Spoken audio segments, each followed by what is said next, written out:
All right, hello YouTube. We've got an update here.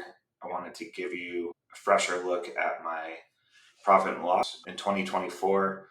I did about a million of profit at slightly above a 5% margin, and I'm happy to say that so far Q1 this year has been, I think, basically double that or close to it. So basically, I manifested a higher margin apparently, but a lot of things came together at the right time and I called it in advance. So I'll take you through how the quarter is going so far, and I'm pretty happy with where we're at, and I think we're going to continue this momentum into 25 and beyond. Start with sales. We're looking at almost 6 million, so we're doing about 2 million a month, and then April, May, June are even higher. I'll probably report back in another quarter with those numbers. Discounts, refunds, we're looking at, let's see, 280, so about 4.5% of my revenue back in refunds, rebates, chargebacks, shipping income, all the standard Amazon categories.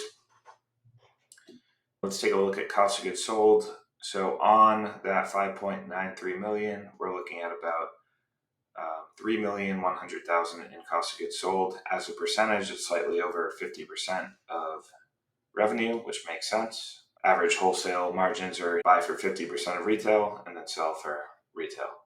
Not sure why there's another cost of goods sold. It might be another channel, but we'll tack that on. Inventory adjustment, what that is, things like lost or found in the warehouse are adjusted up and down by my inventory software. Sometimes it goes up a bit, sometimes it goes down a bit. Usually balances out for the most part. Let's see, shipping costs, we paid $93K in inbound shipping and shipping straight to customers. A little bit of import tax, we ship a little bit to Canada. Supplies, about $3,000 to $4,000 a month. And then here's a huge category of expense. So we have Amazon FBA fees, the customer referral fees sitting at 1.5 million. And then this is inventory reimbursement. So we're getting between $30,000 and $40,000 of reimbursements per month. Then we have eBay fees, Payment Tech, that's a payment processor we use for Shopify. And let's see, we have Walmart fees. So, and then Shopify, we switched payment processors. That's why I think they're both here. But yeah, we have other fees here. Total cost of goods sold, 4.77 million on the 5.933. So that's leaving us with a gross profit of 886, which, let's see, let me do some math here. So that is a 14.9% margin. So about 1 percentage point higher, maybe 2 over my 2024 numbers.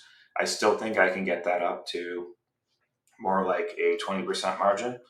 But yeah, we're at 15, slight improvement over last year so far. Ad spend, about 10, 15K a month of Amazon ads, product giveaways, more marketing, promotional stuff. Let's see.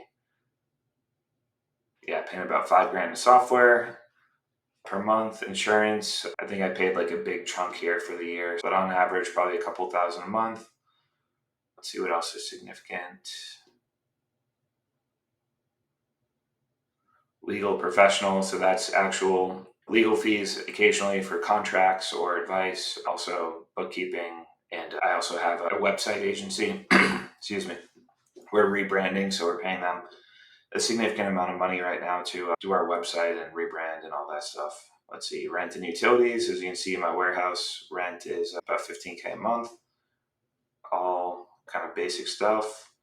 And then we have payroll. So payroll sitting at 65,000 a month.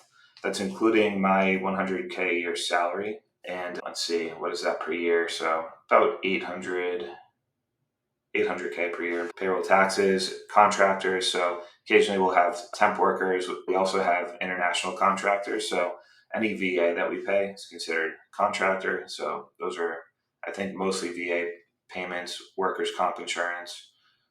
Let's see, interest. Fortunately, my interest is going down. I've secured a nice term loan at a very reasonable interest rate. So I'm replacing my higher interest debt with lower interest debt. And I'm also paying off a term loan. So every month that goes by, the interest chunks down a bit. Let's see.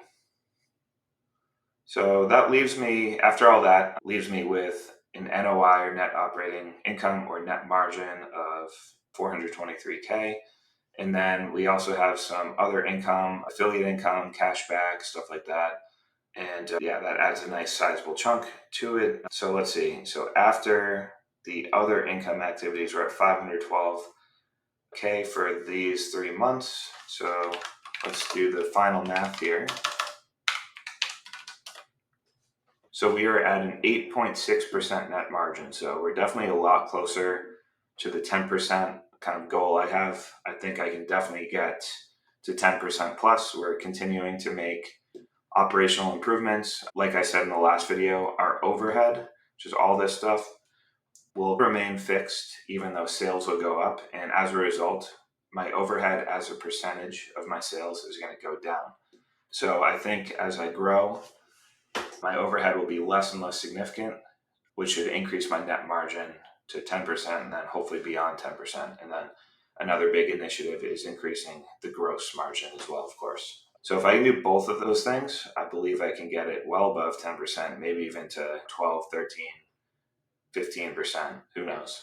So I'm pretty happy with this. It's a lot healthier than the 5.5% margin from before.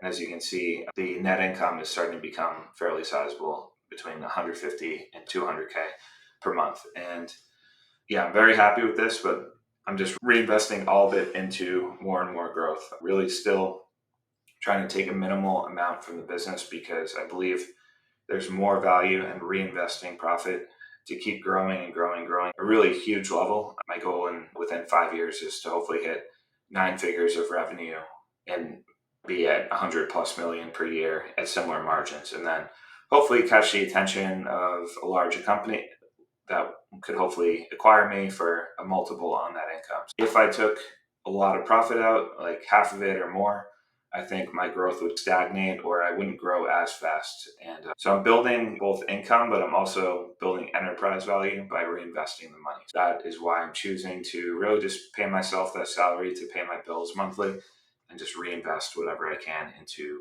more accounts, more inventory, et cetera, et cetera. Hopefully that gives you a nice glimpse as to my first quarter of 2025.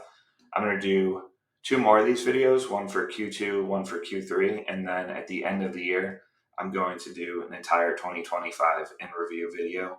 My goal for 25 is 30 million. Right now, I'm probably slightly behind pace, but if I keep reinvesting, I should hit bigger and bigger months. Plus Q4 can be a huge boost. So stay tuned and I will update you all in one more quarter. And thanks for watching.